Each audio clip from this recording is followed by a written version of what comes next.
I grew up believing that when something breaks, you fix it, especially a marriage. That's the way my parents raised me. I wasn't flawless, but for 13 years, I poured my heart into my wife Elena. I thought we were crafting a life together, one where we'd grow old, face the rough patches, and come out stronger. But that dream crumbled on an ordinary Tuesday that started like any other day. It began with subtle shifts. Elena's routine changed. She started staying late at work. Her phone was always face down, always silent. She'd chuckle at messages she never showed me. And when we kissed goodnight, there was a new distance, a chill I couldn't place. I blamed it on stress, maybe a phase she was going through. I asked her gently, but she'd flash a weary smile. Just tired, love, she'd say. I wanted to trust her, so I did. Then came the night she left her laptop open. She'd gone to bed early, claiming a headache. I was up late, watching a game, and stepped into the office to send a work email. Her screen was awake, notifications flickering in the corner. A message popped up on her social media from someone named Marcus. The preview stopped my heart. Last night was unreal. I can still feel you. Time slowed. My hands shook. I felt like I might vomit. I stared at the words, unable to move, before opening the chat. Months of messages unfolded.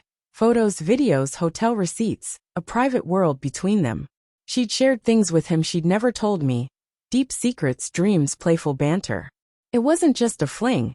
It was a parallel life where I didn't exist. I shut the laptop. I didn't confront her. I didn't yell. I sat on the couch until dawn, eyes stinging but tears wouldn't come. Not yet. The next morning, I made breakfast as usual, scrambled eggs, toast, black coffee. She smiled, kissed my cheek. I smiled back, but something inside me was already gone. I went to work, acted normal, but every moment, I replayed those messages. I saw her touching him, whispering to him, living a life that erased me. For 3 days, I said nothing. Maybe I hoped it was a mistake.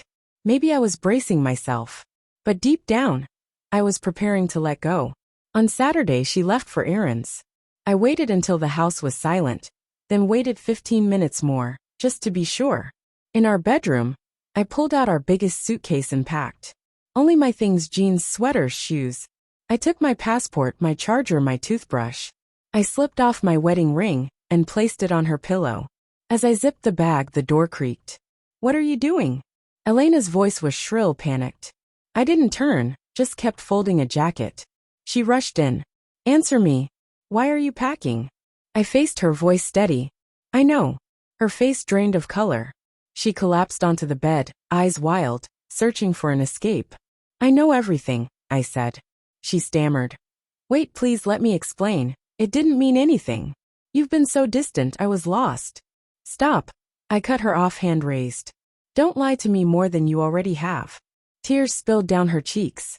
"You can't leave. You're my husband. You should have remembered that when you were with him," I said. She stood shaking. "We can work through this. I'll stop it, I promise. Please." But her words were hollow. The woman I'd loved for over a decade was gone, replaced by a stranger who'd betrayed me in ways I couldn't unsee. I grabbed my bag and walked to the door.